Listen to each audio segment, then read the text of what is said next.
Hello students, तो आज इस लेक्चर में हम देखेंगे DC response of series RC circuit. So यहाँ हम देखेंगे transient response and steady state response of RC circuit. So RC circuit के लिए सीरीज आरसी सर्किट में ड्रॉ कर देता हूँ। एक सर्किट ले लेते हैं जिसमें एक वोल्टेज सोर्स लेंगे और यहाँ पर एक स्विच लगा देते हैं फॉर एग्जाम्पल, और यहाँ पर एक रजिस्टर आर और यहाँ लगा दिया हमने कैपेसिटर सी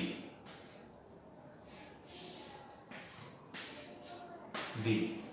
अब ये स्विच जो है S ये t इक्वल्स टू 0 पे क्लोज होने जा रही है। ओके, तो हम ये स्विच को क्या काम करेंगे, स्विच ऑन करेंगे at t time 0, t equal to 0 पे। अब आपको पता है कि कैपेसिटर के क्रॉस का जो वोल्टेज होता है, तो जिसे हम VC इक्वल टू बोलते हैं, equal to 1 upon integration of I dt, right. So the current flowing through the capacitor is the function of t, so we can write here I of t dt, right.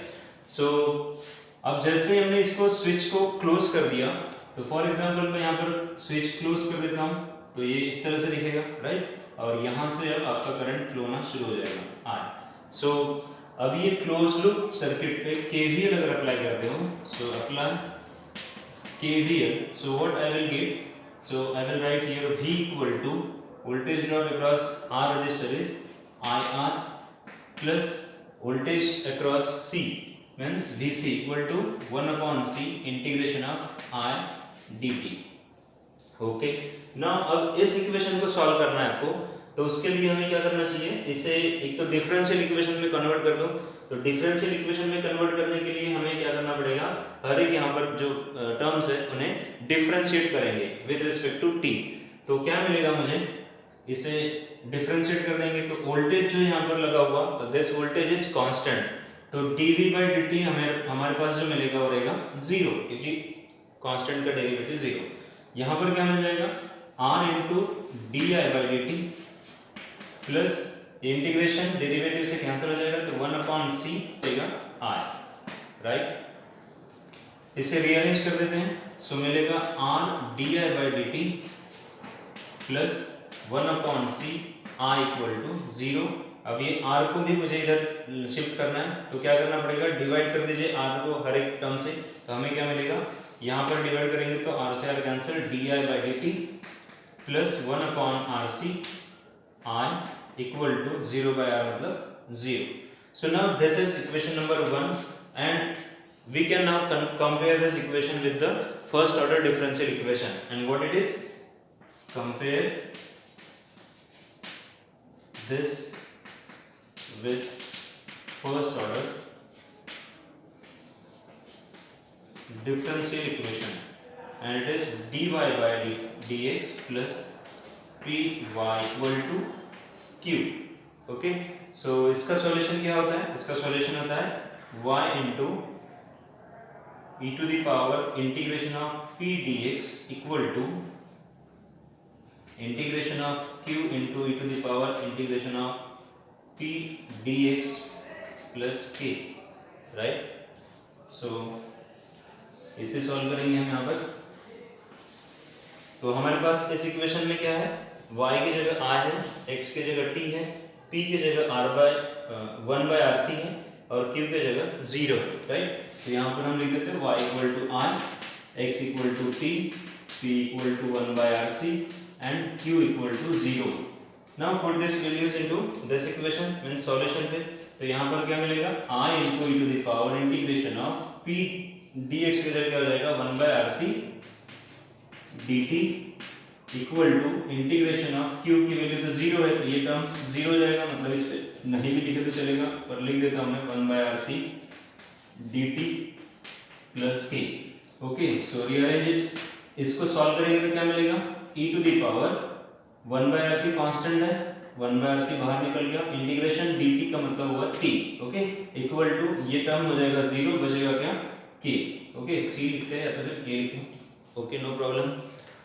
अब इसका solution क्या होगा, तो इसे इधर लेके जाइए, हमें क्या चाहिए, करंट की value. So current at the time t, यानी t i is the function of t। सो यहाँ पर क्या मिलेगा, k divide bye e to the power 1 upon rc t, right, या t by rc लिख देते हैं यहाँ पर, t by rc। क्लियर है? So this is the equation, but here we want to calculate the value of k and then we will analyse the circuit. So k की value निकालने के लिए हमें कौन कौन से स्टेट्स हैं? तो फर्स्ट है आपका जो टाइम है इनिशियल कंडीशन पे। सो इनिशियल कंडीशन में जस्ट आपने की प्रेस किया है, तो की प्रेस किया मतलब कब किया है? जब टाइम 0 पे है। तो आप एक तो 0 या फिर 0 plus just sudden just check की प्रेस होने के तुरंत बाद वाला टाइम। सो हम दो कंडीशन लेंगे, एक तो जब हम यहाँ पर की को प्रेस करेंगे और उसके बाद जब प्रेस करने के कुछ देर के बाद, यानी हम बोलेंगे t equal to some time, यानी एक तो आप फोर्स एनालिसिस करना चाहते हो तो t इक्वल टू इनफाइनाइट ले लो, तब का रिस्पांस देखेंगे। तो पहला क्या लिखेंगे? एट टाइम t 0 प्लस बोल देते हैं, 0 या 0 प्लस ले लीजिए आप, यानी 0 प्लस यानी जस्ट स्विच ऑन करने के तुरंत बाद वाला, ठीक है? तो उस सिचुएशन में क्या होने वाला जरा देखिए तो इस सर्किट पे। तो इस सर्किट में देखने के बाद पता चलता है कि स्विच ऑन होने के तुरंत बाद कैपेसिटर जो है, आपको कैपेसिटर की प्रॉपर्टी पता होगी कि capacitor sudden change in current, ये यहाँ पर क्या दिखाएगा? शॉर्ट सर्किट दिखाएगा। ओके, तो शॉर्ट सर्किट जब अगर दिखाएगा तो ये सर्किट किस तरह से दिखेगा? केवल यहाँ पर मैं रीड्रॉ कर देता हूँ। तो रीड्रॉ करते समय यहाँ पर मिलेगा वोल्टेज, ये स्विच है आपका क्लोज, यहाँ पर आपका रेजिस्टेंस, और ये क्या बन जाएगा? आपका शॉर्ट सर्किट, राइट? सो V यहाँ R और ये C क्या हो गया? Short circuit. ओके, सो जो करंट जाएगा I, so current equal to क्या हो जाएगा यहाँ पर? V by R, right? So ये करंट हो जाएगी V by R, मतलब कब? Time equal to t plus पे, 0 प्लस पे। तो ना ये वाला इक्वेशन कैसे दिखेगा आपका? यानी k की वैल्यू फाइंड आउट करना है मुझे यहाँ पर इनिशियल कंडीशन पे। तो यहाँ पर हो जाएगा I इक्वल टू, I की वैल्यू होगी आपके पास V by R equal to ये k डिवाइडेड बाय, अब टाइम तो 0 प्लस यानी एज गुड एज 0 ही है, सो e टू द पावर 0 हो जाएगा, मतलब ये हो जाएगा 1, राइट? तो ये क्या मिलेगा हमारे पास? k की वैल्यू हो जाएगी v by r। Now put this value of k into this equation. So इस इक्वेशन को इक्वेशन नंबर 2 दे देते हैं और उसमें पुट कर देते हैं। तो इक्वेशन नंबर 2 क्या मिलेगा हमारे पास?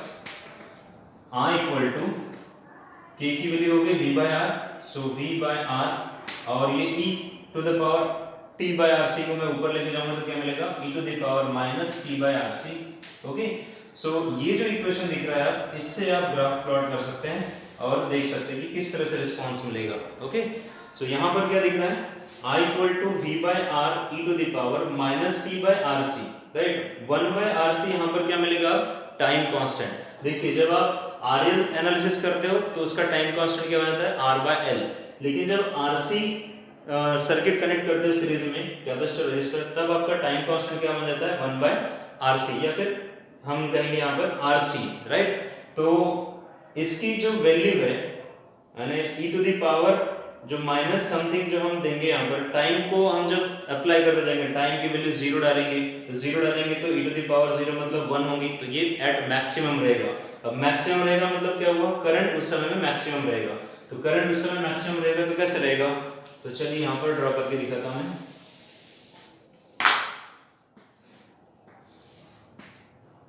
तो ये आपका करंट, इधर टाइम, राइट? तो यहाँ पर क्या है तुम्हारा? Current maximum V by R, क्योंकि इसकी वैल्यू जब टाइम t 0 डालते हो तो यहाँ पर जाएगा e टू द पावर 0 मतलब 1, so V by R will be the maximum time. So ये है I equal to maximum time, maximum current. Okay, but जैसे ही आप टाइम बढ़ाते जाओगे तो उस सिचुएशन में क्या होता जाएगा? इस E की वैल्यू क्या होगी? 1 से डाउन होगी, डिक्रीज होगी। तो 1 से डाउन होगी तो इस पैरामीटर को क्या करेगा? डिक्रीज करेगा। तो धीरे धीरे क्या काम करेगा? डिक्रीज करते जाएगा और एग्जैक्टली एक टाइम आएगा जिसमें t equal to 5 times of this RC, यानी 5 टाइम्स ऑफ RC जो टाइम कांस्टेंट है RC, उसके 5 टाइम्स टाइम पे आपका ये जो नेटवर्क है एज गुड एज 0 हो जाएगा। यहाँ से जो जाने वाला करंट रहेगा वो एज गुड एज 0 हो जाएगा। तो इसका मतलब क्या होता है कि जब आपका टाइम बढ़ते जाएगा उस समय में कैपेसिटर फुल्ली एनर्जाइज होगा, और फुल्ली एनर्जाइज होने के बाद ये ओपन सर्किट जैसे बिहेव करता है, और ओपन सर्किट जैसे बिहेव करने लगा तो यहाँ से क्या हो जाएगा? करंट पास होना बंद हो जाएगा। तो ये आपका ग्राफ यही दिखाता है कि इस टाइम पे आपका जो कैपेसिटर है वो फुल्ली चार्ज हो जाएगा और उस समय में आपका करंट जाना रुक जाएगा, राइट? तो ये हो गया आपका at time t plus, t equal to infinite पे क्या होने वाला है? सो सेकंड कंडीशन ले लेते हैं एट टाइम t इनफाइनाइट। तो टाइम t इनफाइनाइट पे क्या मिलेगा आपको? तो जो अभी मैंने बताया जस्ट कि यदि आपने स्विच ऑन करके कंटिन्यू रखा हुआ है और यहाँ कैपेसिटर C है, यहाँ रजिस्टर R है, और अब कैपेसिटर क्या हो जाएगा? फुल्ली एनर्जाइज हो जाएगा, और फुल्ली एनर्जाइज होने पर क्या जैसे बिहेव करेगा at time t equal to infinite, तो ये ओपन सर्किट जैसे बिहेव करेगा और यहाँ से जो जाने वाला करंट रहेगा वो हो जाएगा 0। तो अब आपका इक्वेशन नंबर 2 क्या मिलेगा? इक्वेशन नंबर 2 आपको देगा I की वैल्यू होगी 0 equal to k divide by time infinite हो गया। ओके, तो e to the power infinite मतलब maximum, so e to the power maximum यानी ये वाला एज वेल एज 0 की तरफ जाने वाला रहेगा। तो 0 तो एग्जैक्टली नहीं होगा, 0 पॉइंट समथिंग समथिंग रहेगा, राइट। तो k की वैल्यू भी यहाँ पर हम एज वेल एज 0 मान के चल सकते हैं। तो k क्या हो जाएगा आपका 0।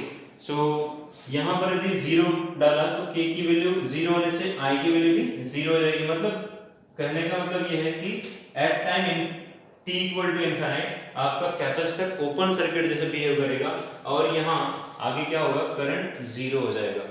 ओके, तो ये रहा आपका सीरीज RC सर्किट का DC response analysis. Okay, I hope you understand it. Thank you.